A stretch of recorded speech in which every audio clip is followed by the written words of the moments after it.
Okay.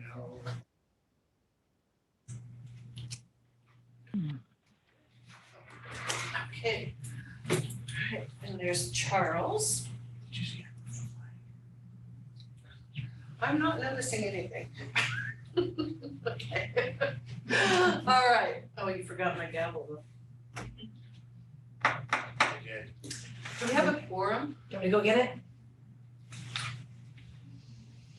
Yeah, it's 5 of us. Okay, all right. I will call the May 26th board meeting to order at 9:01. And we can do the pledge of allegiance behind me. Okay. I pledge allegiance to the flag of the United States of America and to the republic for which it stands, one nation, under God, indivisible, with liberty and justice for all.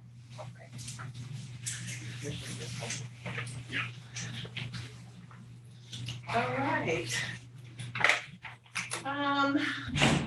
Mary, would you do roll call, please? Commissioner Booth Smith? Here. Commissioner McDonald? Here.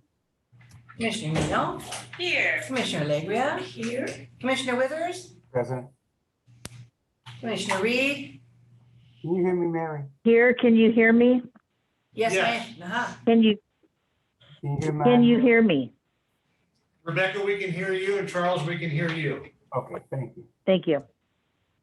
And Commissioner Romero is excused. Okay. Are there any changes to the agenda? No. All right. Any public comment? We have not received any, and we don't have anybody on the Zoom meeting. Okay. We'll move right. Excuse me, can I test something? If I could put my phone on speaker, and if it's not interfering, Sure, go may I ahead. test that? Yes. Thank you. Okay, Can you hear on us speaker. okay? Can you hear us? Yes, I can hear you, and yes, I can hear you. There's a little bit of a lapse, but can you hear me okay? Yes. Thank you. Okay. Move right on to approval of the board meeting minutes. I would entertain a motion. I move Aye. Go ahead. I'll take Pamela. Okay. I'll second. Okay. We have a motion and a second. Is there any discussion? Okay. I found a mistake on page 4, and it is on D. There's a repeat, Commissioner blank second the motion, and then there's Commissioner Allegri second the motion. So there's 2 sentences. Oh. I did catch that, but it wasn't listening, You must, not losing my touch. you must. All right. Thank you, Mary.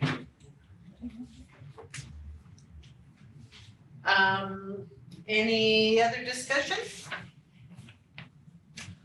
All right, Mary, would you take a roll call vote? Yes. Commissioner Booth Smith?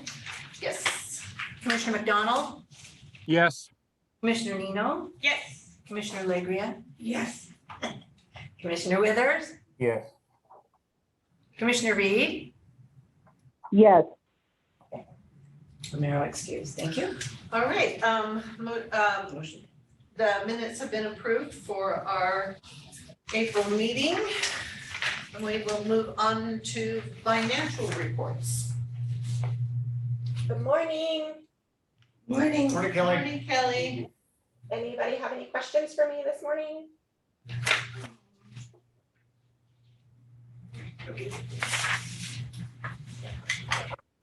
Pamela? Okay, on page 14, you have accrued labor system under liabilities and assets, number 2100. What is that? Page 14? Group labor system. I will have to, number 2100. Right, Sorry, it was hard for me to hear you. Just want to make sure I was looking at the right one. I'm not 100% sure what that is. I will have to look at that and get back to you. okay, and then if you look at page 14 and page something or other, accounts receivable.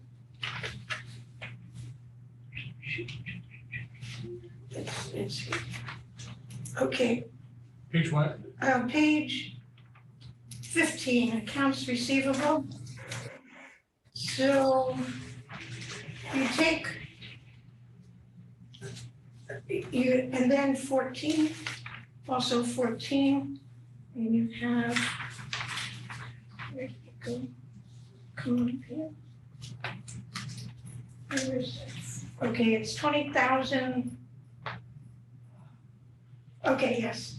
Under accounts receivable system on page 14, that would be 2010. You have 20,731.92, but then when you add up on page 15, it should be $20,871.92. And I think what's missing is the $140 for the March bus passes. Was that garbage? The past transit receivables. Right, so the difference is exactly $100. Right, if they're called out separately on the balance sheet, but put together on the AR aging. Kelly, you're really echoey. Oh, So, sorry. Pamela, on page 14, you pointed out the 20,731.92. Right below that is the $140 past receivables. Those are passes. Oh, okay, So okay. that's what it is. Pardon me, good, Yep. good. Good question, though. Okay, Thanks, Jeff. okay, and then the other is page 18, I just don't understand the figures. Okay, it's a reconciliation of credit card.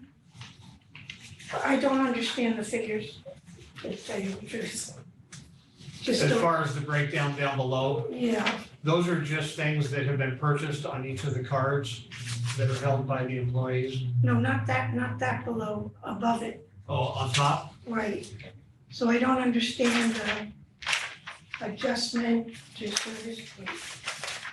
I don't understand the 117,000, et cetera. I don't understand the 120,000, et cetera. Okay, so Kelly, this is one you're gonna have to explain. That is just the overall year-to-date piece of it. I'm sorry, year-to-date what? The year-to-date part of it, the upper part is the current, and then the bottom part is the balance to the general ledger. That's for the year-to-date. But what does that mean, cash balance from general ledger? It's showing the year-to-date postings.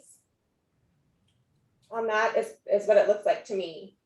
I can pull it up and look a little bit closer, but it looks to me like it's the year-to-date, all the transactions year-to-date. All the credit card transactions Correct. For the year. That we We'll have spent that much money. of the credit cards. Ah, okay. Okay, We'll get a better explanation soon. okay, okay. Okay. Maybe this is the same thing. This is on page 20. Well, this is also credit cards. I guess I got more about credit cards.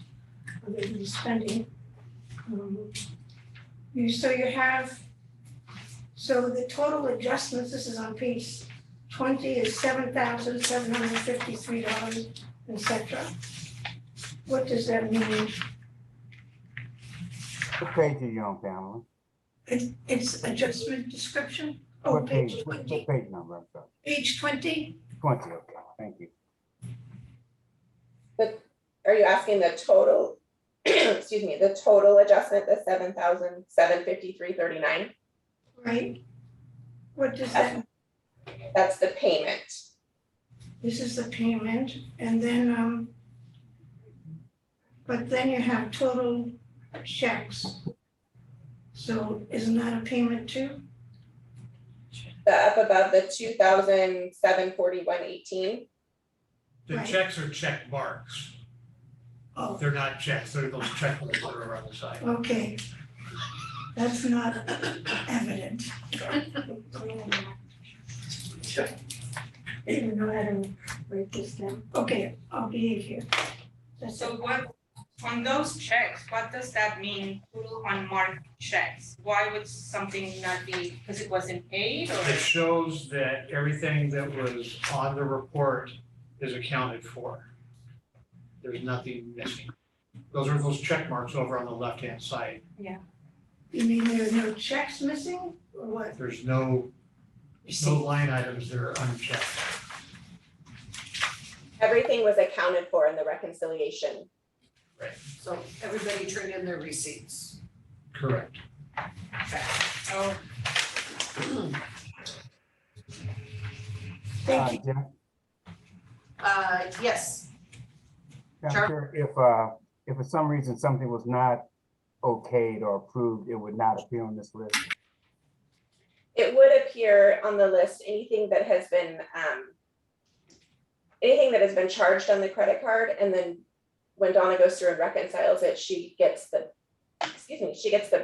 purchase orders, and so then it would all be on there. So if there So was it should all be a approved. if there was a $60 payment on whatever, and there was no reconciliation, it would not be on here. It would not be on here, right? Or It just would show But I under checked. total unmarked. Okay, thanks.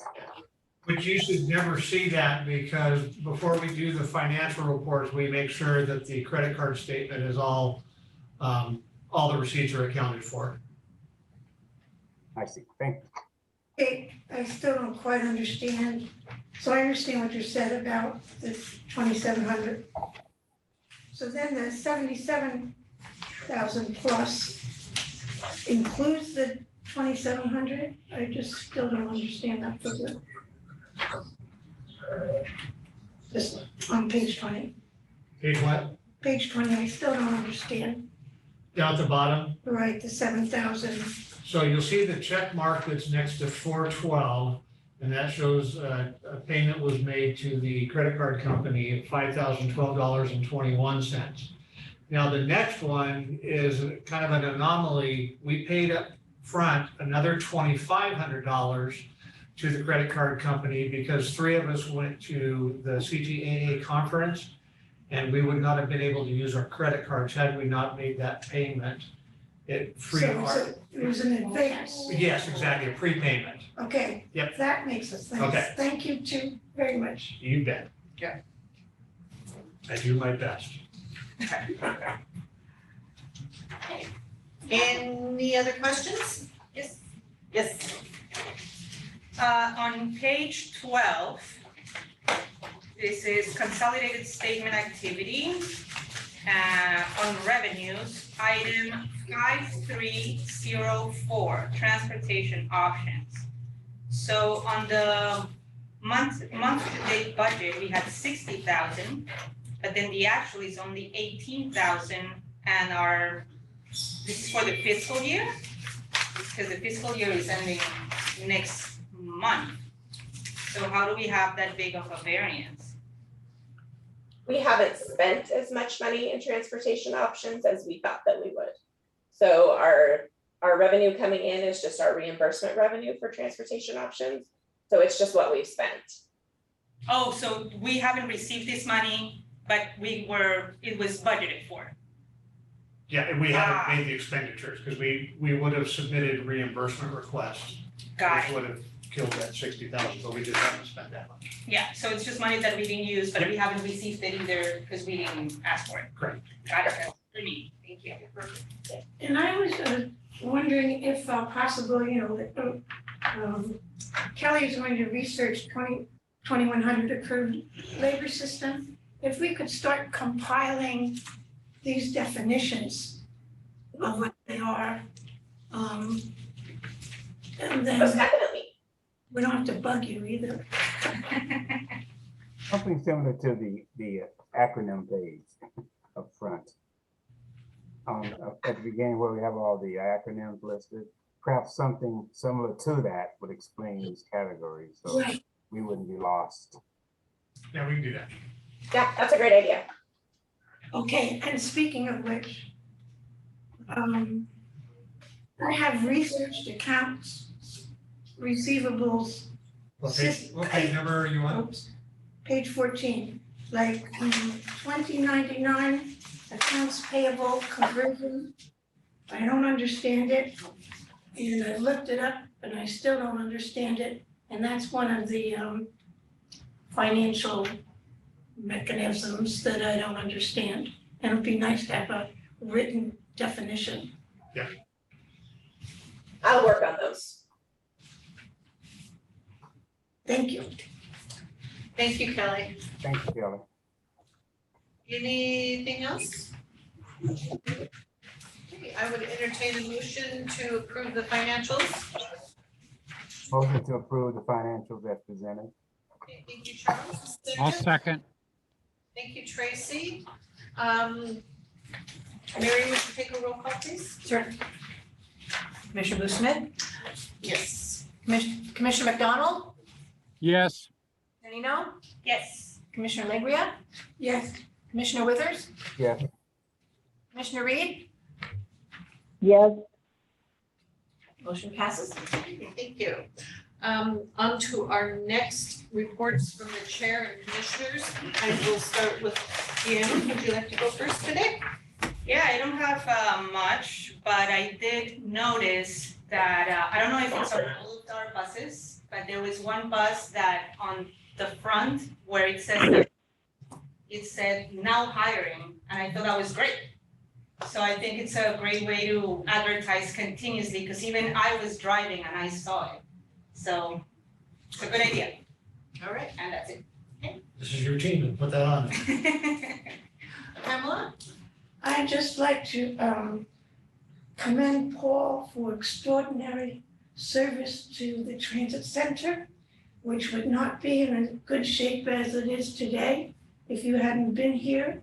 One of my, I'm not supposed to have any hobby horses, but on time is such a tremendous accomplishment in changing that, and professionalism, and you write great reports, and I don't have to comment on any of the grammar or spelling. It is an example of how you should write and think. I always know what's going on. There's nothing, if there's a problem, it's there. It doesn't spell catastrophe. How you write it up, you're taking care of it.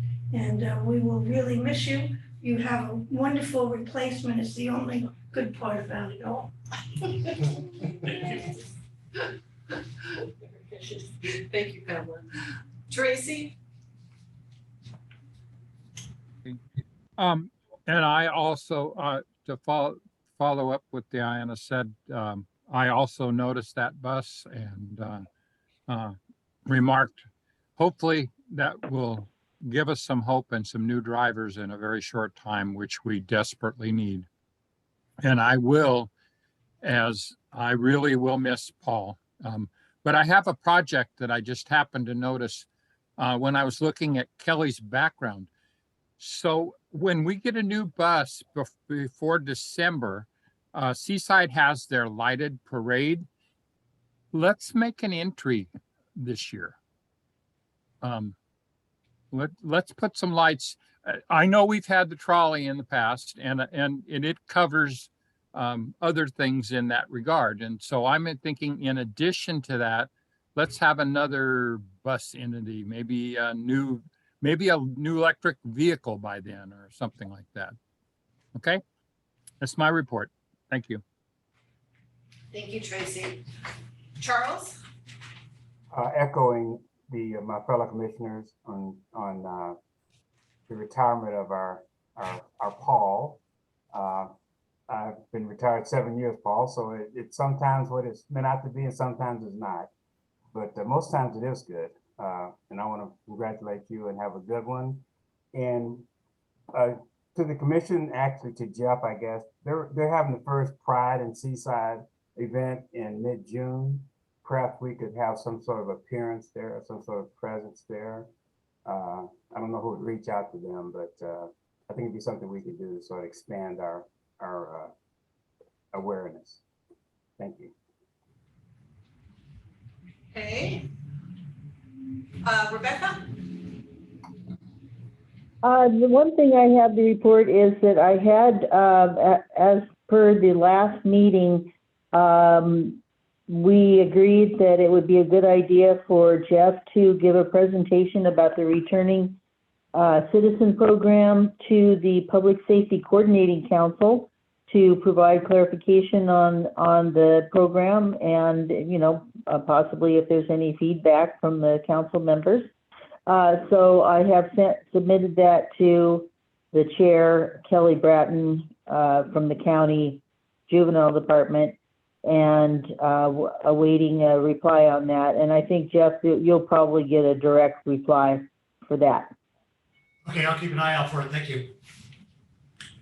Okay, that's it. Thank you. And absolutely, Paul, I've really enjoyed working with you this brief time, and I thank you for all of the work that you've done to make this a really strong organization, and best of luck to you in the future. Thank you. Thank you, Rebecca. So I have a couple of things. I made my first trip from Astoria to LA without a car. So my youngest daughter and I took the bus from here to Portland. We flew down, we mastered the MAX train. I'm not sure how, but we did that.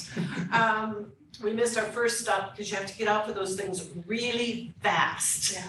So, and then we brought Amtrak back, and it was, other than Amtrak was about 3 hours late getting into Portland yesterday, the whole trip was really, really nice. So it was a good thing. She's still shaking her head, but she's young. She'll get used to it. So, and then Paul, I also want to say you have done a great job. I think you've helped the transportation district a lot.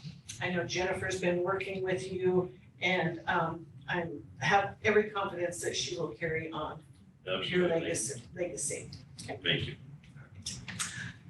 And don't do like I do and get more busy in retirement than I did. No problem. All right, continued business, it doesn't look like we have anything today. Nope. On to new business. Yes, Did we hear from Commissioner Nino, or was I just nodding off? you were nodding off. I went first. All right. Sorry. It must be great, Diana. Okay, under new business, ODOT transportation options number 73000 to 6038 approval. All right, so this is the new transportation options grant approval. It looks a little different than normal ODOT grants that you see because it's a different division under public transportation. But this is the funding that will be in place for the next couple of years. I pointed out in my cover letter under Exhibit A is the scope of work, and hopefully you had a chance to review that to see what Kathy will be working on over the next couple of years. And she's on the screen if you have questions about the program. Otherwise, we'll be recommending that the board approve the agreement and authorize the board chair to sign it. Okay. Go ahead, Pam. The amount of money, the cost of the project's $381,000, et cetera, and the grant is $349, et cetera, 300,000. So where does the $32,000 come from? That's our local match. It comes out of our general fund. Okay. Thank you. And, oh, yes, and the other thing I had was, how does it work with the three counties? I mean, you're the transportation option person for the three counties, right? Yes, So how does an expense like this, the district is responsible for the match. because Even it's though it's a three county area, we provide the match. is this in general? Huh? Is this in general then? If you have a project that encompasses all three counties, Yeah, we provide the match. The other counties don't provide the match money. We do because the program is housed at Sunset Empire. okay. So we're responsible for it. Correct. And the other thing I just wanted to mention, really excited about the project, the task for vans. I hope it works out that we could use a system of vans. So that's all I have to say. Anybody else? Deanna? On page 23, under 5C, ineligible project costs. So I see the grant funds may not be used for any purchase of incentives. What does incentives encompass?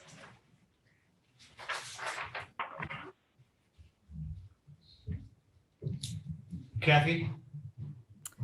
So that means that federal funds cannot be used to purchase things such as food or gift cards or any sort of prizes that are not safety related. So, because I've seen what you bring on your table, so you have all of these wonderful little things that are lights, because those are safety related, those are fine. Exactly. And at this point, the things that I bring with me are actually provided by ODOT. But those are examples of things that I could purchase more of with these funds. So if, I don't know if you're considering that, but if there were things like, I don't know, helmets or things that were like that, because they're safety related, then we're fine. Yes. Yes. Okay, thank you. And if I may, the van thing has been something that's been on there, and ODOT has always acknowledged that it's not been as likely that they would be viable in our area. And I just want to say that I am actively really pushing that bus forward with Cannon Beach and Cannon Beach businesses, and fingers crossed we may have some van pools that will be forming out here very, very soon. Excellent, excellent.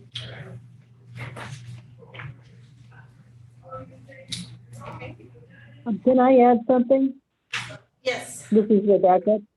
I'm just really pleased about this. I think the work that Kathy's done on this, and all of you staff, I'm so excited that we're doing these innovative things, and I think this is something that will unfold over time, and we are really in an advantage to have Kathy is very talented at this, and she's just the right person for it. So I'm looking forward to hearing more about this as it develops. So thank you, Kathy, and thanks everybody for putting us in a good position to benefit from this.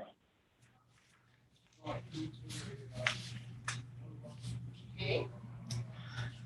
All right, if there's no other discussion, I would entertain a motion to approve ODOT transportation options 7300 through 6083. I would like to move to approve ODOT agreement number 73000-00006083 and authorize the board chair to sign it. And a second, Right, second. let Rebecca second it. Yeah. If there's no other discussion, Mary, would you do a roll call, please? Commissioner Booth Smith, Yes. Commissioner McDonald, Yes. Commissioner Nino, Yes. Commissioner Alegria, yes, Commissioner Withers, Yes. Commissioner Reed. yes, Motion passes. Okay, thank you. Next item is ODOT Rural Veterans Healthcare Transportation Grant. All right, so this is the new grant for our enhanced Veterans Healthcare Transportation Program that Jason operates. I do want to make a clarification. I misspoke at the Budget Committee meeting. Commissioner Nino had questioned why the proposed budget only said 20,000.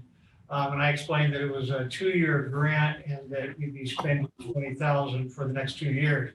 In review of this grant that I got the other day, I misspoke on that. The $40,000 for this grant actually has to be spent by June 30th of 2023, next year. So it will all be in the next budget, and I'll be proposing a change to that budget when it's at the budget hearing next month.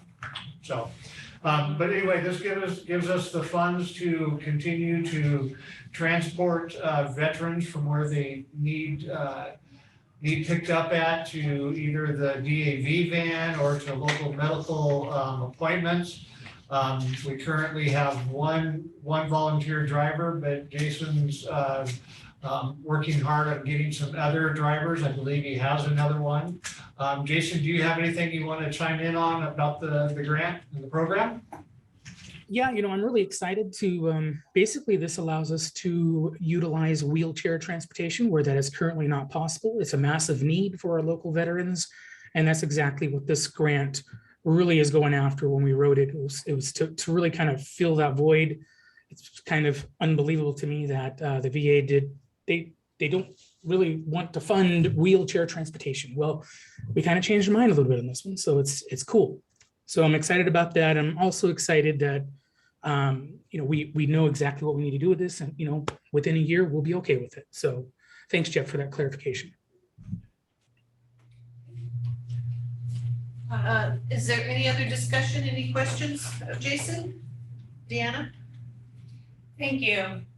So on page 51, the first page of the agreement, under item 1, effective date, says this agreement shall become effective on the later of February 1st of 2022 or the date when this agreement is fully executed. So if this is approved today, when would that date be? June 1st, 2022?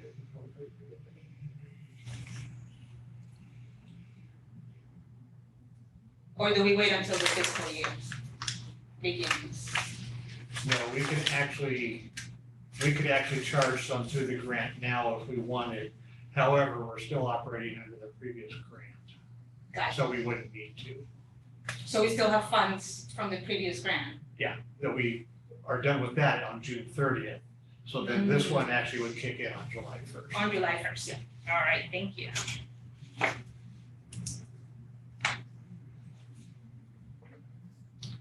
Okay, anybody else? I would entertain a motion to approve the ODOT Rural Veterans Healthcare Transportation Grant 35349. Commissioner Booth Smith. Oh, wait, we need a motion first. Oh, sorry. Moving ahead. I'd like to move to approve ODOT agreement number 35349 and authorize the board chair to sign it. Okay, thank you. And a second? I'll second. Okay. I'll let Mary decide. Tracy. Thank you, Mary. Now, Mary, would you take over? Thank you. Commissioner Booth Smith. Yes. Commissioner McDonald. Yes. Commissioner Nino. Yes. Commissioner Alegria. yes, Commissioner Withers. Yes. Commissioner Reed. yes. Motion passes. Thank you. All right. Sorry about that. Moving right along to Jennifer's Emerging Leader Academy Project presentation. Chair, I need you to slide over one seat because I'm going to remove that table and Jennifer's going to stand here so she can face I can do that. the audience and give a presentation. Jennifer's been part of the CTAA Emerging Leaders Academy, and normally this is a one-year program, but because of, circumstances with COVID and things, that got trimmed down to 7 months? Yes. Yeah, 7 months. So they did a lot. They did 12 months of work in 7 months. And each of the participants had to do a project. Now, we have a visual here, but you won't be able to really see it, and it's okay.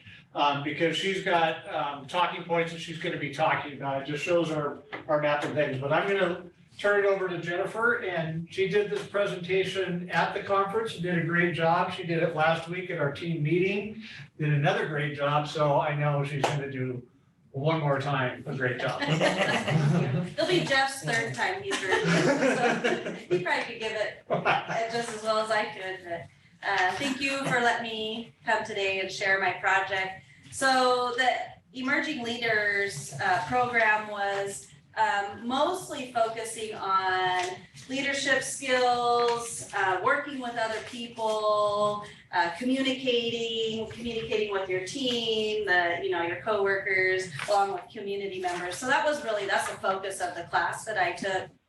The project's just a bonus in working on those skills. So this was kind of a part of that.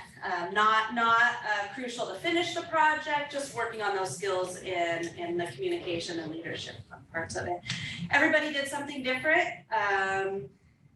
And so me with the working in operations, this is what I had chose, maybe adding a service to Sunset Empire.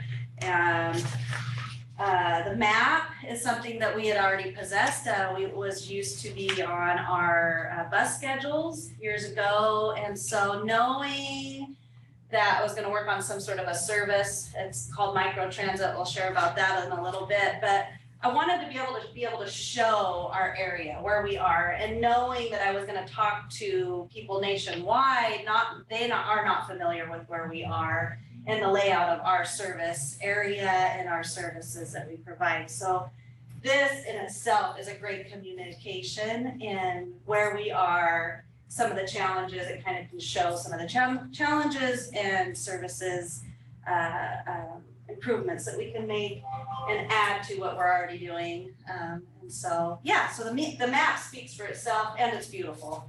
I think that the creators that came up with it did a great job. And so I didn't want to change too much, just add to it. But so this is what we came up with. And I was able to speak to my ELA class, their classmates, or their bosses and team members that came, other people that came and listened. Then I also showed it at the expo and answered questions. So so it was a great opportunity, a great experience, and I would recommend it to anybody in the future that we have available to do this. So just wanted to share what I came and developed in the last 7 months and got to share it in Kentucky. So currently Sunset Empire has traditional fixed routes, dial-a-ride, and 2 service areas, connector routes, and 88 paratransit. We also, with that, we provide service for the Veteran Enhanced Transportation Program if needed, and Northwest Rides, which is our Medicaid brokerage locally. With all this service, we still have non-served or underserved areas within Clatsop County. And our paratransit service is limited to elderly and the disabled in our community. Clatsop County has a growing senior citizen population, homeless, veterans, kindergarten through 12th grade, college students with our local college, tourists, single parents in low income housing, and regular commuters. Research shows that daily life needs are met when public transit can meet that service need of its community. College students have a better success in completing school when the local transportation can meet those needs and their budget. There's a strong link between walking time to a transit stop and that transit usage. So if the bus stop is too far and that they're not able to walk whatever that distance is, they just won't use that our transit service. The longer the walk time takes, fewer people will use that service. With current transit funding, rising fuel costs, changes in our ride climate, service needs, and growth in our district, now is the time to take the advantage of a positive change and continued growth for our county and our transit district. Microtransit is an IT-enabled, multi-passenger transportation service that serves passengers using dynamically generated routes and may expect passengers to make their way to and from common pickup and drop-off points. Vehicles can range from anything from an SUV to vans and shuttle buses. Because they provide transit-like service, but on a smaller, more flexible scale, these new services have been referred to as microtransit. And this definition comes out of a transit cooperative research program, and it's a guidebook for rural demand response transportation, and it was a wealth of information. So with this in our service area and what we are currently providing, I believe that Sunset Empire could provide an attractive, time-efficient transit service to all people and reduce our vehicle miles and our fuel costs by incorporating microtransit into our service. The possibilities are endless with microtransit. It's a flexible service that could continue to offer food box delivery. We could do after-school transportation. We could continue to do vaccination rides and do scheduled trips. Microtransit is flexible. It's whatever we can do. I heard a webinar last conference. They did microtransit for a recovery house, and it was only for the recovery house. So you can do specific, you can do wide span, you can make it however, your community might need. We are here to help to get people to where they need to go and eliminate as many of those barriers that are in their way. We want to give service to the elderly and the disabled, and that they can have that last minute choice for unscheduled trips that are cause a more independent daily schedule for themselves. Right now with paratransit, they have to call within 24 hours notice to do what they're needing to do, whether it's go to the library, go pick up their prescription that the pharmacy called yesterday for, they can't go until the next day. So microtransit can take that barrier away, and they can do last minute, rides. They can go today, do it flexible upon their needs. Currently, Sunset Empire has with our reduced service, we have 5 fixed routes that run Monday through Friday. We have 1 fixed route on Saturday and Sunday. We have Express Connector on Saturday and Sunday, and that's the one that goes Astoria to Cannon Beach. And then we have the 3 7 days a week that go Astoria to Portland. So that's currently what we're servicing for our community. Our Route 15 and Route 16, Monday through Sunday, services Hammond and Warrenton currently, and it goes to about just past Costco, so senior disabled services. That is currently the Route 15 and 16, and this is where I'm proposing that we would start microtransit. These 2 routes currently cover a 17-mile loop. So minus this area, I added this into the green. The green is the signifying where I'm proposing to start microtransit. But Route 15 currently does a 17-mile loop about 9 times a day. And that averages about 4 riders an hour. It's 150 miles per day, and about 500 gallons of fuel a month. So that's currently what we're doing. My proposal would be bringing Microtransit, which is an IT-enabled, on-demand, public shared ride service to Sunset Empire. The goal to this is to replace or commingle smaller routes into Microtransit and connect to the Route 101 on the weekday or the Pacific. So we would keep this route that runs the 101, and then the Microtransit would connect people, continue to connect. So it would not, this would be their zone, this would be their, they're not gonna go outside and go do rides over to Astoria or all the way down to Cannon Beach, but they would stay in here and if needed, connect them to the 101 route. This area is a big area. It services schools, daycares, are a lot of our large box stores, which are a high employment for a lot of our riders. The parole office is there. Senior and Disabled Services is here. Northwest Oregon Housing is in Warrenton. We have food banks, we have homeless shelters. We also have Camp Rylea, and it's the VA clinic. And currently it's a deviated stop for the 101 routes. So how this works is the VA clinic or the rider says, I'm not at Camp Rylea, they call the transit center or Seaside office. They let the 101, depending if the rider's going southbound or northbound, know that you need to deviate, go into Camp Rylea, clear out to the clinic, pick the rider up, and then take them on. This can create lateness. If there's the route's already running behind, it's going to create more, a longer delay in the route. I would like to take this off with the flexible Microtransit, take this off the 101 schedule, incorporate it into the Microtransit. We're already getting the phone call, we just send the bus. And then if they do need the 101 to continue into Astoria or continue down south, then they would just meet the bus at Fred Meyer, meet the connection, and there we are, keep the 101 on schedule with that, deviated.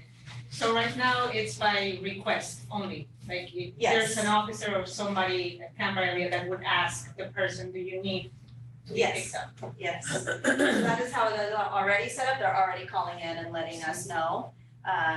So there wouldn't be much of a change, you just call and put them on the Microtransit schedule. Kelly, Yes? would somehow this playing with Jason's VA, for example, if he says the calls we make to take veterans to the VA facility, is Camp Rylea one of those places that we do that, or is it strictly to the main VA hospital? Jason's Veteran and Enhanced Transportation, that's a curb to curb service that he's providing, whether it's wheelchair service needs or not. And yes, he does do transportation outside of the service area. Well, it doesn't help the Camp Rylea clinic in any way. That can't tie it into this in any way. It could be tied into it, because there may be times where we don't have a driver or they need a wheelchair accessible vehicle, which our run assist department has that. And so it could be dispatched somehow through that. Yeah. It would be one of those shared uses. That's good, thank you. Yeah, Microtransit can, we can incorporate it with those that we're servicing for paratransit, the Veteran Enhanced. We may have 3 people on the bus and they are a Microtransit rider, a Veteran Enhanced transportation rider, and the 3rd person might be a paratransit rider. And so we're doing that shared ride service, or they may all 3 be Microtransit riders. So we have buses in the area, the paratransit ride assist buses, they can help feed the Microtransit around. Kelly, one other question. Yes. The Microtransit be on the same dispatch operation that the regular buses are, or is that a separate standalone process?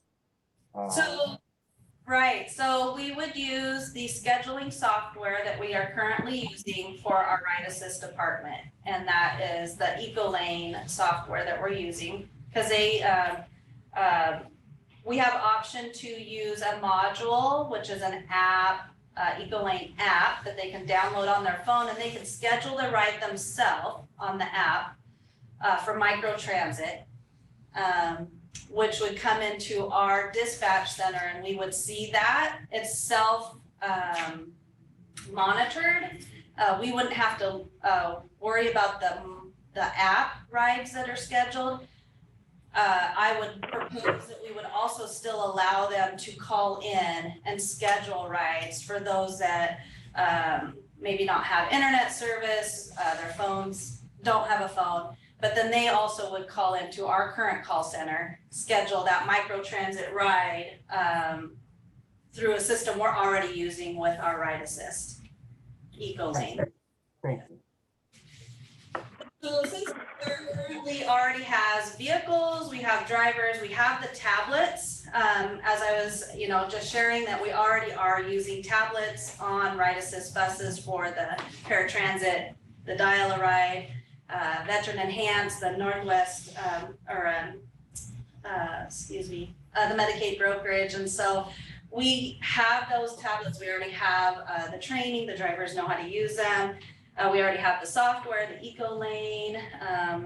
If we want to extend out and use this mobile app to give our users a better and more an easier access for themselves to take care of their own rides. They can cancel that ride, they can create the ride, they can change the ride through the app. Otherwise, if they called in, they would have to call in and make those changes or cancel them. And that app would also let them know who their driver is, when their driver is going to show. It's a more accurate, your driver's 5 minutes away. And so we would hopefully, if that's the route we end up going, and providing that for them, we do a lot of training and outreach for that app because it's more user friendly and more accurate for them. When they call in, we give them a half-hour wait window. That's currently what we're doing with the ADA paratransit. They ask for a 10 o'clock pickup, and we say your driver will be there between 10 and 10:30, so they have to be ready. If they cancel their ride, they have to call and let us know. But the app is a little bit more user friendly if they're not able to go in the, at all hours of the day. Charles has another question. Oh, yes, Charles. I was just going to ask, are we guaranteeing any sort of connectivity between these and the main 101 line? I mean, will folks depend on that to be coordinated with the 101, or this is a standalone? If you happen to catch the 101, great. You're not, you catch the next one. We're not trying to coordinate these in any way, are we? Right, we would definitely want to, that would be part of the training. They would have to communicate with us if they called in and scheduled the ride. They would want to let us know that they're trying to catch the southbound 101, and we would do what we can to make that, that connection. Based on timing, we may say, you'll probably have to catch, this route, but as long as they communicate that with us, and on their call-in scheduled rides. Now, if they schedule through the app, that's based off of what they're requesting through the app. Is it door to service? It's not, it's based on common pickup, common drop-off. So maybe Fred Meyer's to the corner of your street. Now, some, it's flexible, so it's whatever kind of based off of how SETD would like to design it. You could do curb to curb if they requested it, depending on the needs. The facility that did this in Colorado, it was just for the recovery facility, so it was curb to curb. They picked them up at the house, took them to work or to the grocery store. But we would, like Fred Meyer's for Ride Assist, we have one pickup location. So we would have to make determination on what that would look like, whether we use the fixed route bus stop for microtransit pickup or the grocery side of the Fridays as a microtransit pickup. Now, for our elderly, it's a little bit challenging to carry, 4 or 5 bags of groceries all the way out to the fixed route. That's why some of them use paratransit. We would have to make some training policies and come up with that outline details for those curb to curb drop off. Door to door, if they need door to door service, then that, of course, that would be a more specific ride assist situation for that. Okay. Yeah, so it really depends on where they're going and their needs. So with microtransit, the possibilities are endless. It's whatever we design ourselves. The next step from here would be doing a community survey and coordinate with the local stakeholders, the businesses in the area, and find out what they need. What we are currently doing for fixed route based on times of service might not be what they want for microtransit. We may, alter those times. Right now, with the seafood cannery, Pacific, is it seafood out? Over by you guys. Yeah, that's out towards Ops.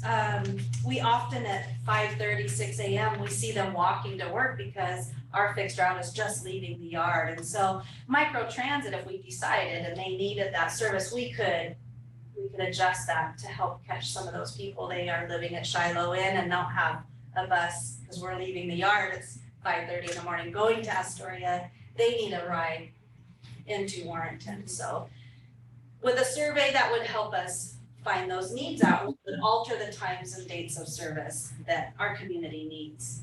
So that's where that flexibility could come into. We could refine the transit schedules and keep that high on-time performance all while meeting the area's needs and the service needs.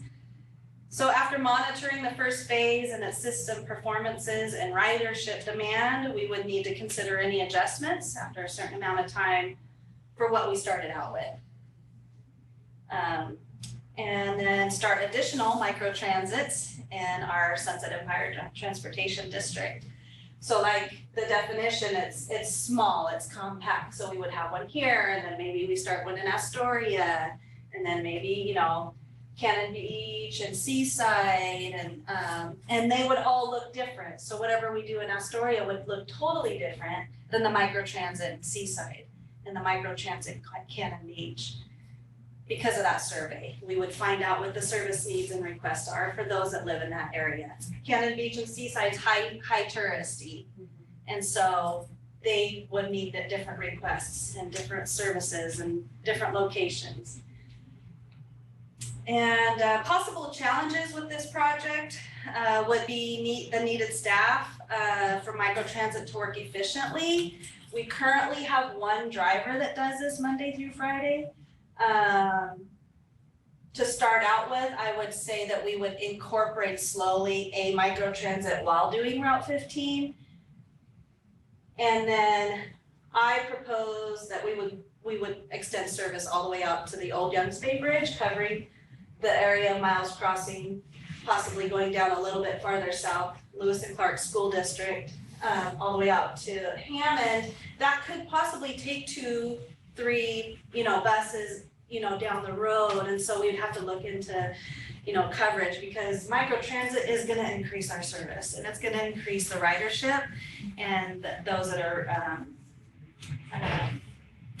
gonna request it. It's gonna take a lot of those barriers away that we currently have here with our system. And so, for timing, I'm not sure how long that would be as far as, extending it, but definitely we would do that. That would be that continued adjustment. Microtransit's goal is a 15 to 20 minute wait. So if they're requesting, if we do same day ride requests for microtransit, our goal would be that 15 to 20 minute wait time. And so that too could incur that extra vehicle. So we're currently doing 4 rides an hour, if we wanna do 20-minute wait time, that possibly could, where we adjust for the second bus maybe. Other barriers is our current small vehicles do not have bike racks on them, so we would have to look into that, make those adjustments.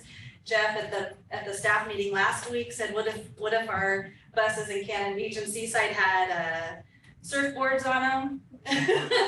Or racks, you know, so what are our service needs and accommodating for that, and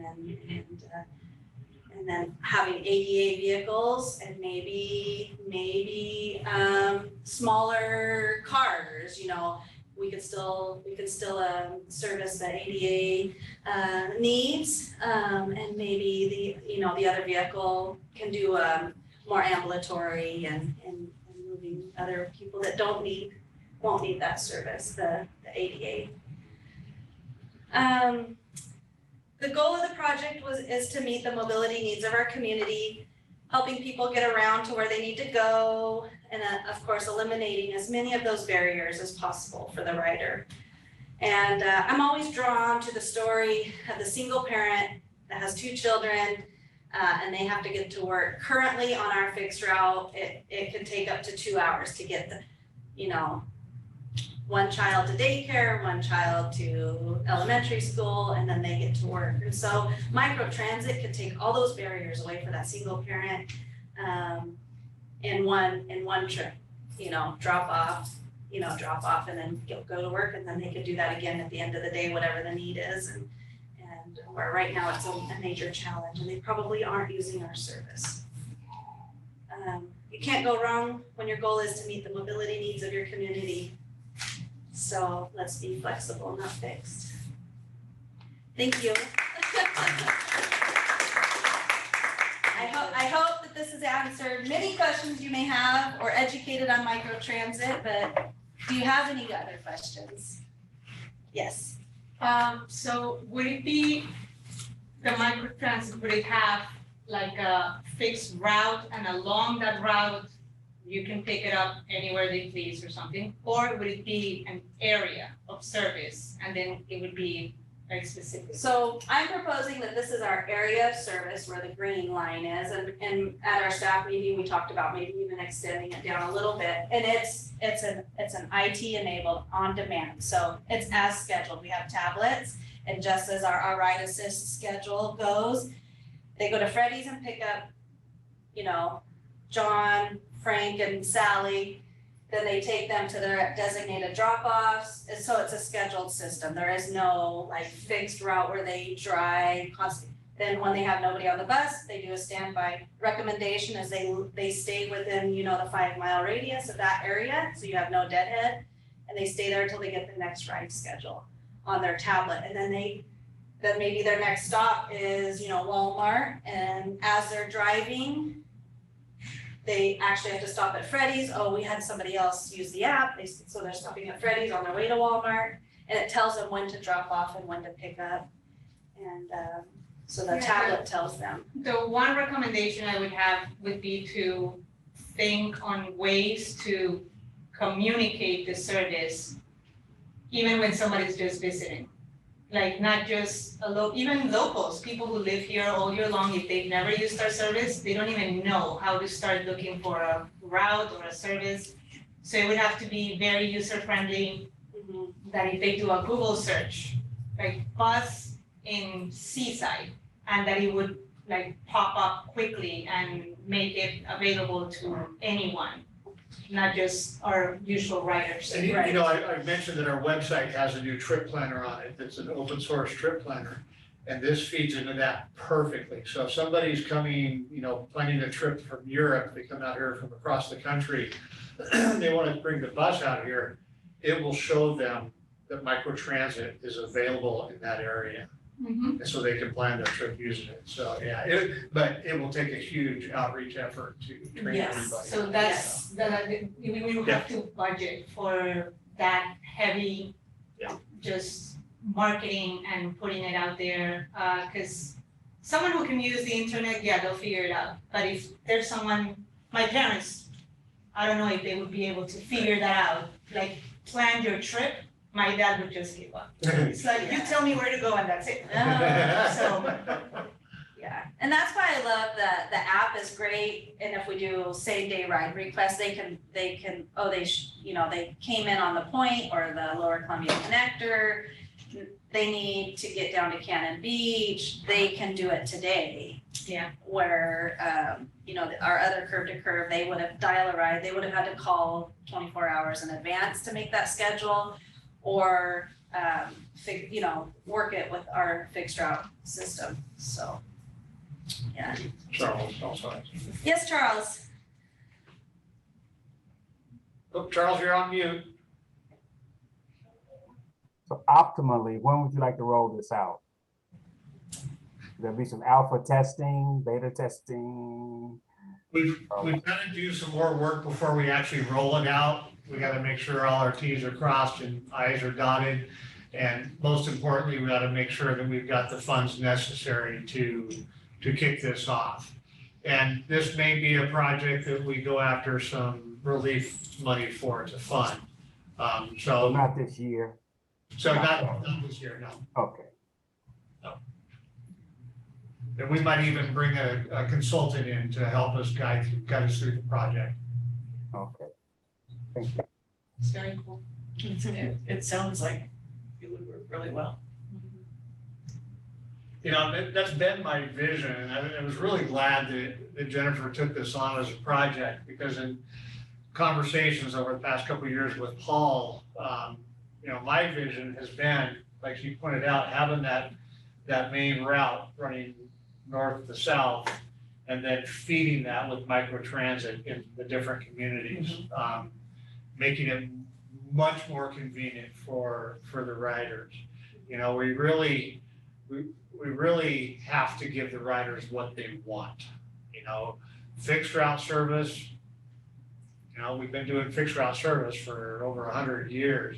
Is that relevant anymore? And there's a lot of people out there, me included, not as much as it used to be, because people want that instant ride. And with Lyft and all of those services, Right. that mentality has changed a lot. Pamela has a question. Excellent presentation. I was wondering if you could give us a printed version of that that's possible. And the other thing is pardon me, the $60,000 that's in a marketing item, if that could be used to promote. That would probably be a part of it. That, All right. was that a yes? Probably. I haven't written up the scope of work for that No, yet. I meant for the printed Like a printed of my speech, or you wanna come? both. Okay, Yeah, it would be good to have. yeah. And a marketing thing could be an article in the paper about the future of transit. And Well, our good friend Ethan is on the call right now, and he's been listening to this presentation, so I'm sure I'll get a phone call later from him. Can I add something? This is Rebecca. Rebecca. Go ahead, Rebecca. Okay, thank you. Yes, absolutely, Jennifer, this is wonderful. I really am impressed with your knowledge of our system, and going outside the box and looking at possibilities, how we can increase in the meeting the needs for our community. One thing you mentioned, you said people who are living at Shiloh Inn. Did you say that, or did I hear that wrong? No, that's correct. We have some of the Pacific Coast Cannery are living at Shiloh Inn and having to walk to work. And which Shiloh Inn is that? In Warrenton. In Warrenton. In Warrenton. Okay, yeah, I was just kind of curious. I didn't know about that. Yeah, I just think this is a great idea, and I love the idea that when people have multiple, like the single parent issue, and where it's really just, I don't know how these people are managing on public transit to be able to accomplish, multiple tasks per day. So this could be really innovative for those folks. So thank you very much. You're welcome. Good job, Jennifer. Thank you. Thank you, Jennifer. Thank you, Jennifer. Okay, good.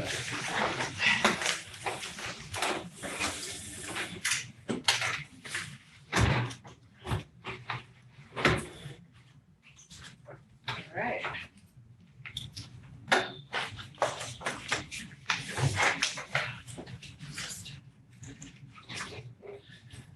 Okay. Moving right along, how about correspondence? No correspondence. Mary, you haven't received anything, no?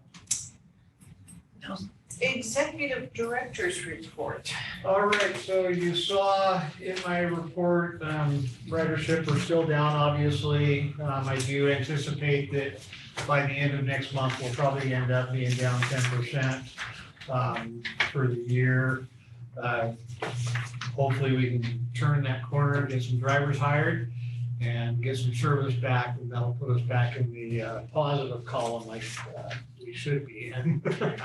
So wrote something up about, Paul, his time with us is rapidly declining. We got him for another week, and like Pamela said, everybody else has commented, we've been very fortunate to have Paul here with us.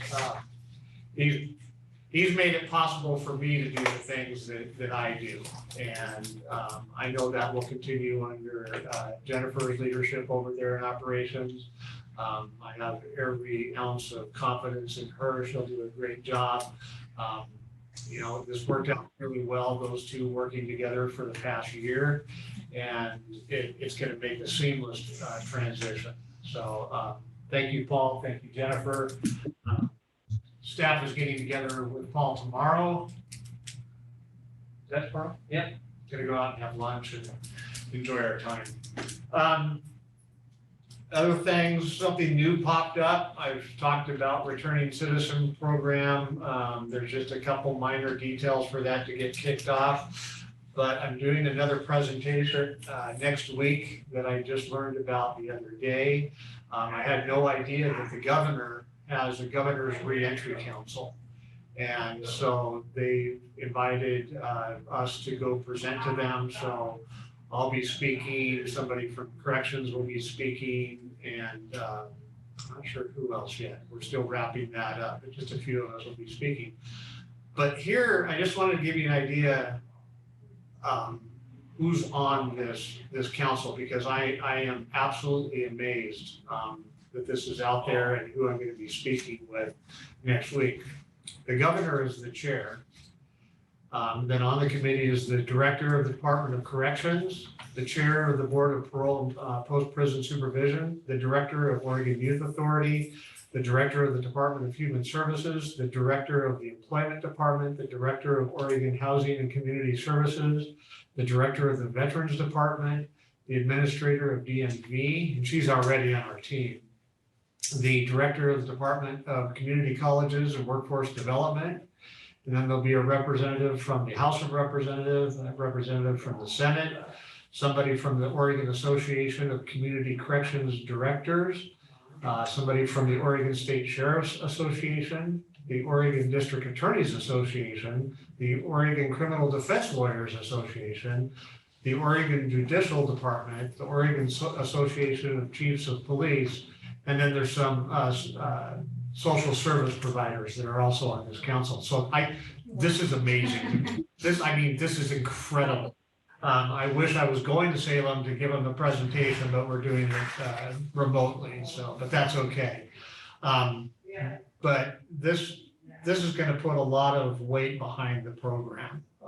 So I'm really excited about presenting to them. So anyway, that's where we're at with them. Got a couple other presentations I'll be doing. I don't know if I've mentioned it before. Doing a remote one for Sacramento Area Council of Governments, which has about 11 transit agencies in it. Be presenting to them in a couple of weeks, June 15th, I think. And then July, the Association of Community Corrections Directors, they meet every 2 months. And I'll be presenting to that whole group. And then possibly Arkansas. They have the Arkansas, they either call it the Arkansas Transit Boot Camp or Transit College. So they're very interested in learning more about it. So it's moving along. Again, next week, I'm just blown away by the people that I'm going to be talking to, talking with, and answering questions, and maybe put my hand out for a couple dollars, things like that. So I think they'll be excited about it because there really hasn't.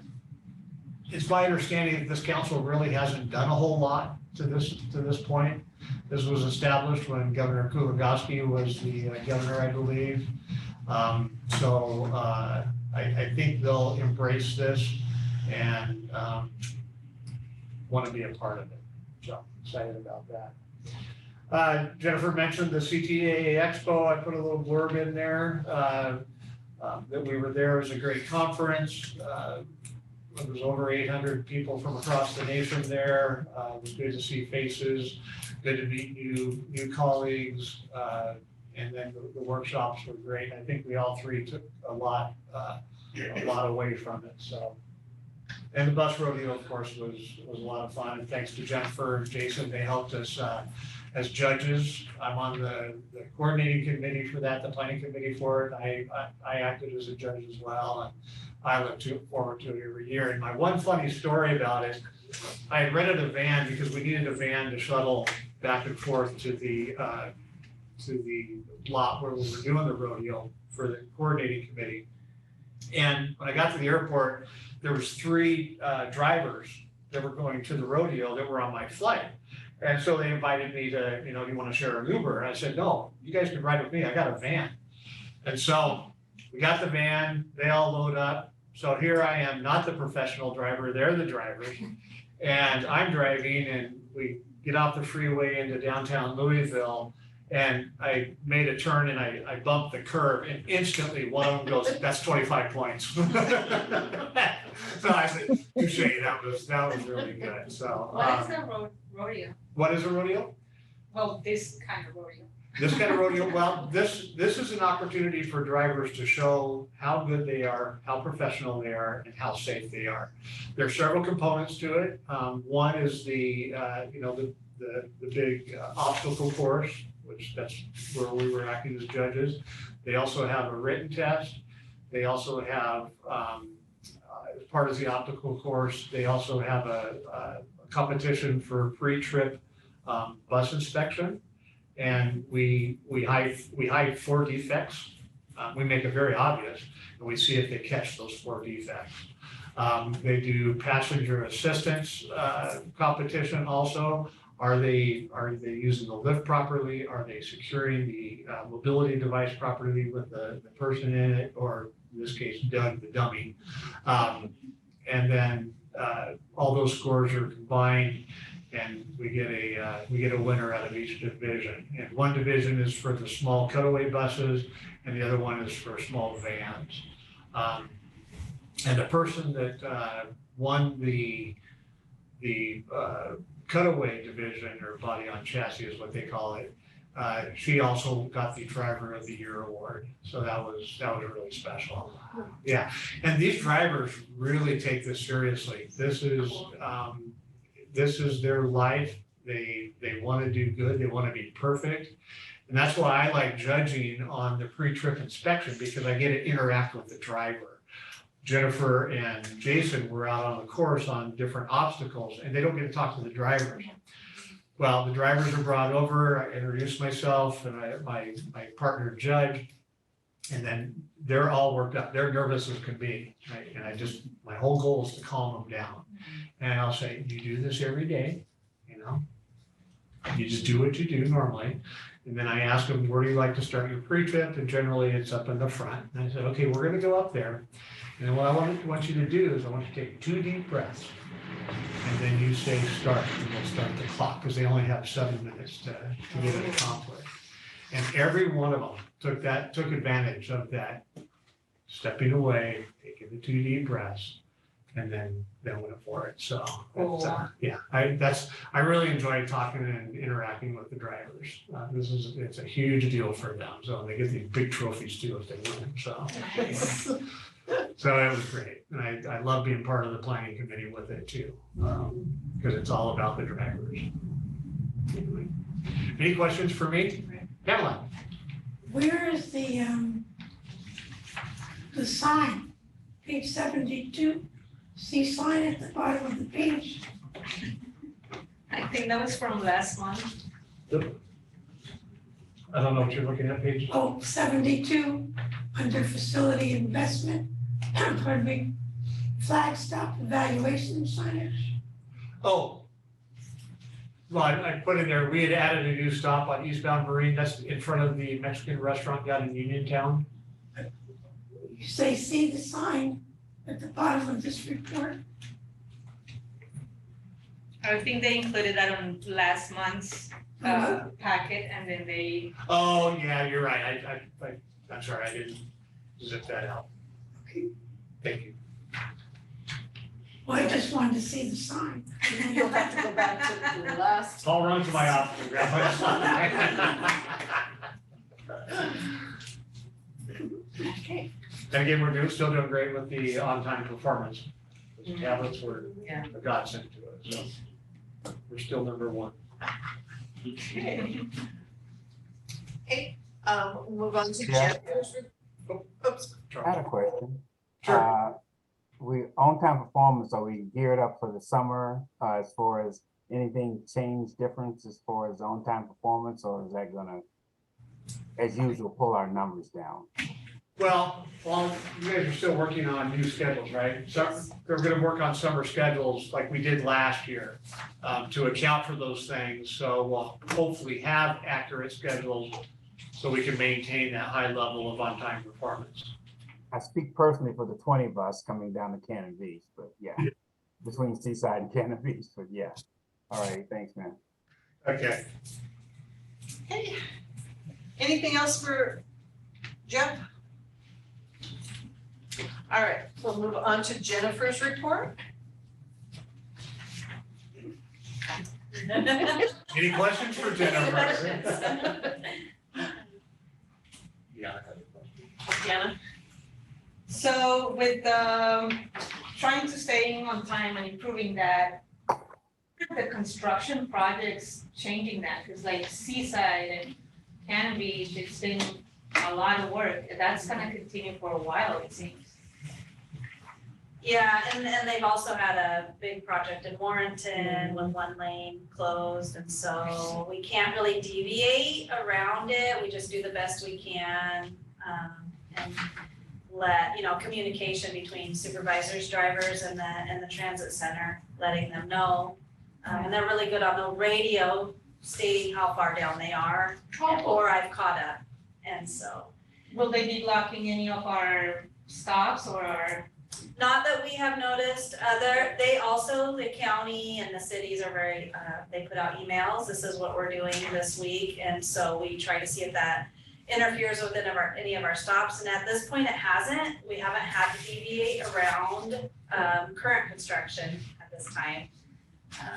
A lot of it's repaving too, because they have to have good weather to pave, and so notify the day before that, okay, we're doing this section of this street, and then they have to adjust that if they need to. Yeah, and ODOT is, that reminds me, they are on 202 from Astoria High School, Dairy Queen, they are gonna pave that stretch, I think towards the end of this year. They are gonna move our bus stop temporarily to in front of the New Life Church. We've already discussed with ODOT and those all, that are involved, and then replace that bus stop with a new bus stop, so the short stop bus stops. But that will interfere with time on that route too. Thank you. Pamela? Well, this is nothing probably. The first sentence, operations has received the VIN numbers. VIN. What? VIN number. What does that mean? vehicle identity. Really? Yeah, every car has on your front dash, it has the VIN number. Okay, thank you. If I might, the It reason means- that's important is that's when we know that our bus is gonna go into production. And we've been waiting for almost 2 years for the vendor to say they've got the VIN number from the manufacturer. So Wow. it's kind of a milestone. It means that delivery is about to happen. And you can put that in the acronyms. Ben? VIN number, yeah. Thank you. Okay, anything else for Jennifer? All right, Jason. Yeah, hello, everybody. Before we get into my report, I just wanted to share with all of you publicly that I have been incredibly blessed to have shared even just a small portion of my time here at SETD with Paul. Paul, I've learned a lot from you and I really appreciate that. And I want to wish you the utmost of blessings in your retirement. Thank you very much for everything you did for me. Okay, Thank you. with that out of the way, you're welcome. Any questions on my report?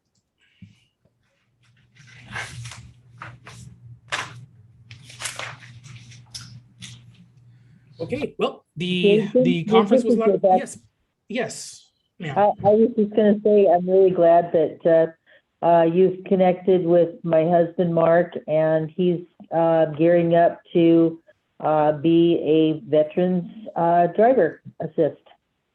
We're excited to have him, and I do thank him very much. And I thank you for any encouragement you may have been to him to get him down here. So it's been a pleasure speaking with him. I'm looking forward to hearing his experiences on that. So, thanks, Jason. Yes, ma'am. I'm realizing I had a question for you on your contract, and now we already voted and approved it. Okay. But I missed my chance. So with the new contract, with the new grant, would we still be functioning on a volunteer service? Where they would get reimbursed for their mileage? Oh, absolutely. This continues that. That is the majority of what we do and will continue to do. The contract just allows us to reach out just a little bit more to help, the ones that, especially the ones, like I said, again, in wheelchairs. But no, the program doesn't change in how we're going to deliver the service with the volunteers. Got it. And then do we go by standard state or federal mileage, or do we have it a little higher? It's currently right now the state and federal reimbursement rate. All right. Thank you.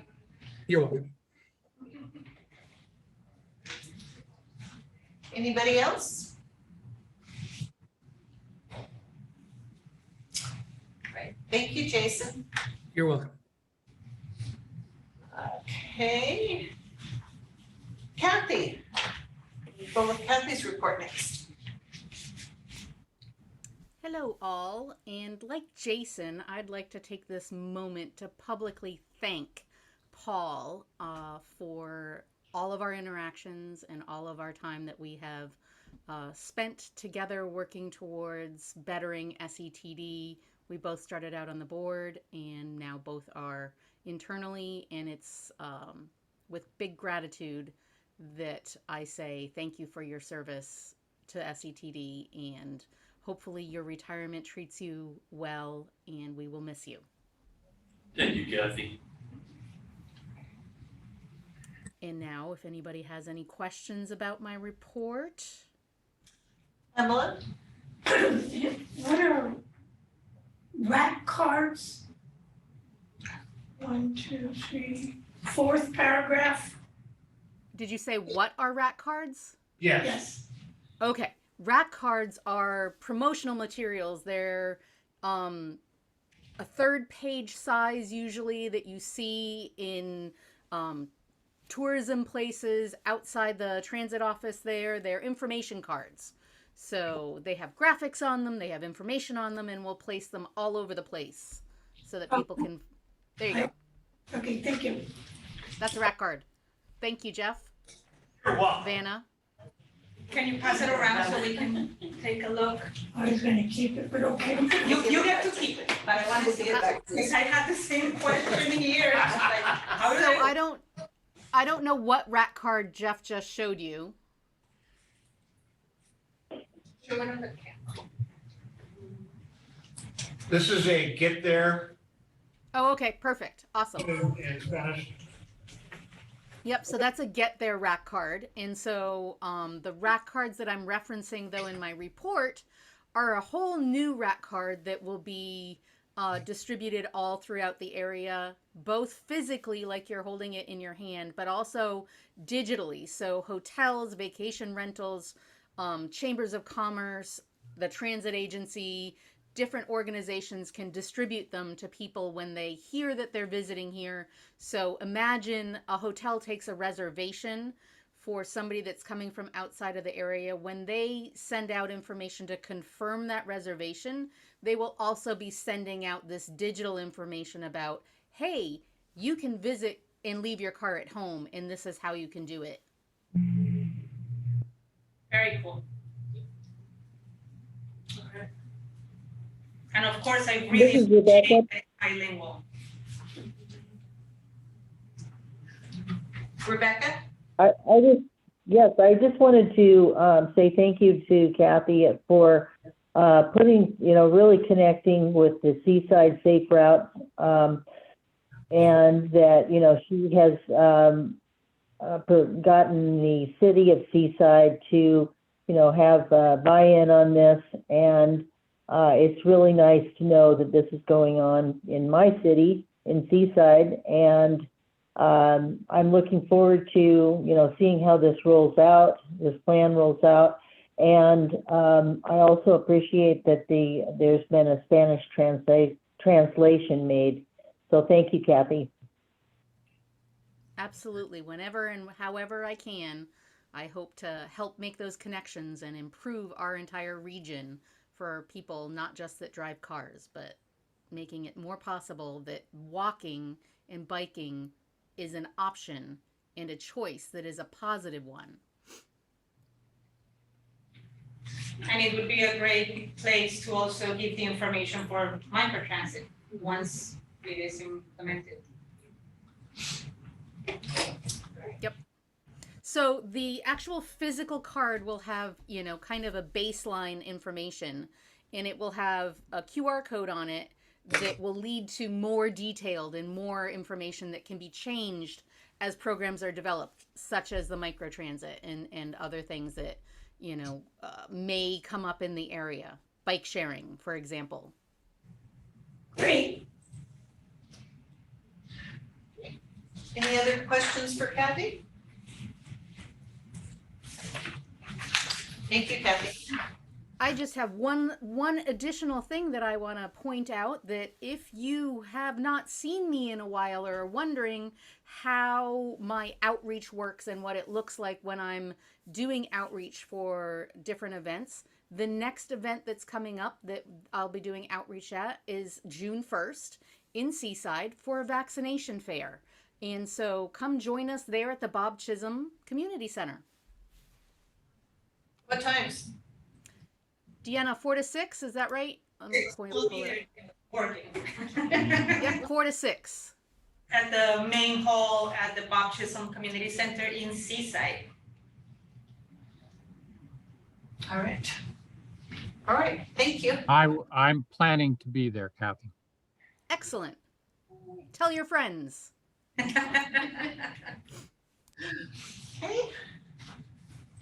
Mary.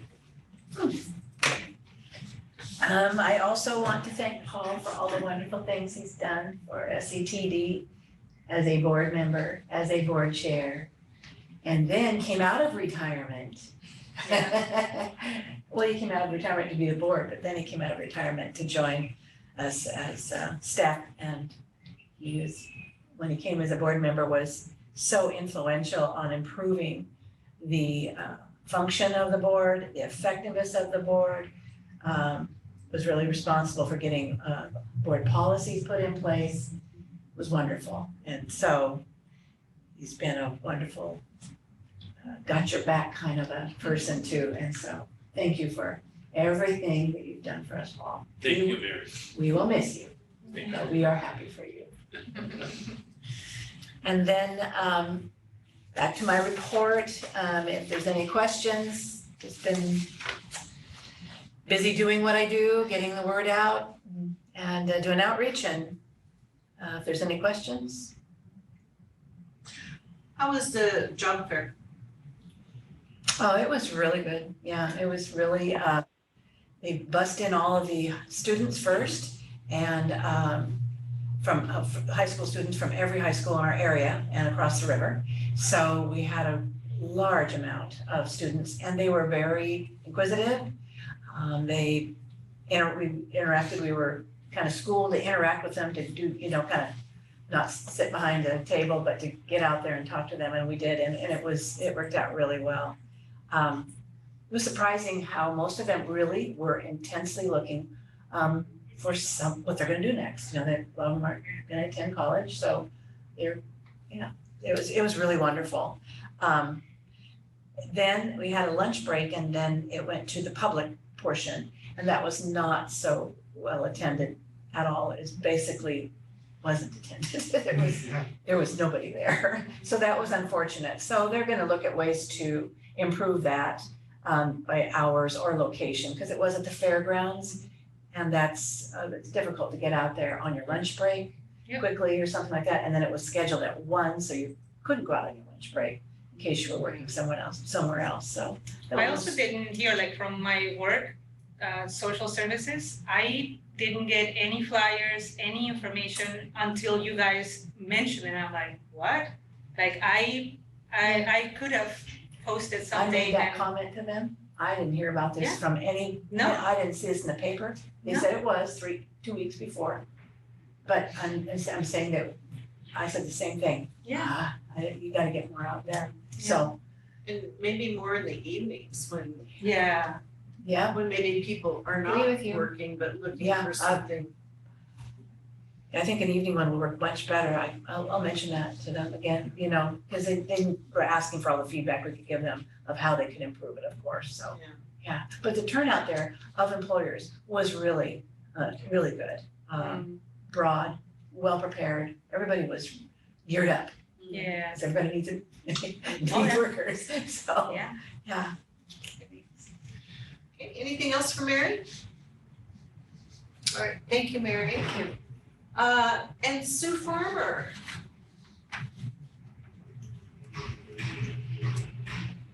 Oh, okay.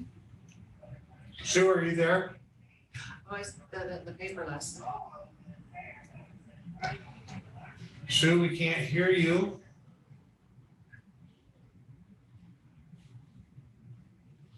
Well, I'll be Sue. So Boy named Sue. this ad was in the Astorian on Tuesday. We bought a half-page ad, so it was right above the classifieds. And then it will also be in the Seaside Signal, Friday's edition of the Seaside Signal, same ad. So we're hopefully, get some mileage out of this. I love that they put the QR code on there. Really appreciated that. That was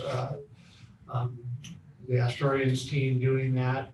So we put a lot of bullet points in there of the benefits that we offer, and then got that $18.98 per hour really big. So I was very pleased with how that came out.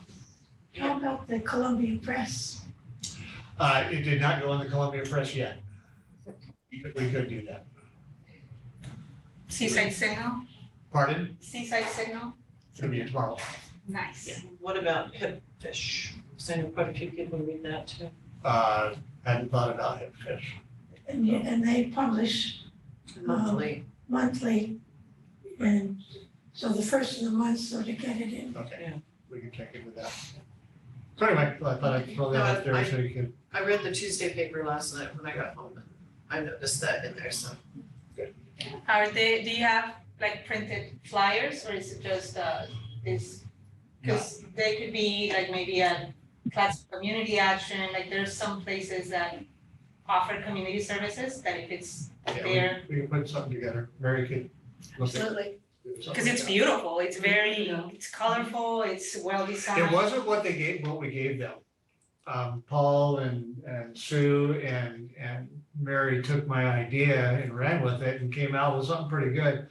But they really made it professional, so. This was an ad we had done earlier. Right, The basic of it, the picture, yeah. which I took. And they- So I love that picture because it reminds me of summer, I just love it. Yeah. But it was lengthy, it was what, like, 4 months ago, and it had so they redid it really well, just, it was. They're really good with, their Oh, I love graphic working with them, designers are yeah. really good with it. Every- If you got flyers, I'll put one at the store. Yeah, I can definitely, we can print that out as a flyer, We can park one of our buses and have the rolling sign on there. That works fine, too. Take up your parking spaces. Hey, if you don't, somebody else will, so. Did you see what I put on Facebook? I took advantage of that bus with we were hiring, and I took a picture of it and put it on our Facebook, and, so, but I didn't put the amount, so I'll add that. Oh, to yeah. it. Yeah, but it's our Facebook cover Nice. page now. Sue, Very did good you get idea. your? They can hear you through this microphone here. Why don't you sit? Can I give a report? Can't hear it. It's a solution. Can they hear me? No, because it's in my earpiece. Oh. No, we can hear you. No, but she can't hear you. You can't hear him. They can, So I'm just gonna let her speak. How about that? Is that okay? Yes. okay. Sue, go ahead. They I can can't hear even you. see my report because I was gonna bring it up, but I do want to tell you that we have hired our second transportation support specialist, and she will start with this on June 2nd. I had to run over from my office and I don't run anymore. Anyway, so, but darn it. And also I have 3 interviews tomorrow for bus drivers. We have another bus driver coming on board on June 2nd. So they will all have to be trained. Hopefully we'll hire all 3 tomorrow. So anyway, wanted to share all that great news with you. And I also wanted as well to say how much I appreciated working with Paul and how much I will miss eavesdropping on his phone calls and miss his breaking out in song and whistling down the hall. It has been a pure joy to work with Paul, and I appreciate everything that he's done for our district, and I will miss him. Okay, so any questions? Oh, any questions? Jason can let me know if you have any questions. I'm here, board. It's exciting to have all the interviews. That's, But my Zoom died. I mean, I went to unmute and I went to video, and it just went dead. They're laughing. Oh. They're laughing. All right. I don't see any questions. I think you're off the hook, Sue. You're off the hook, Sue. All right, thank you.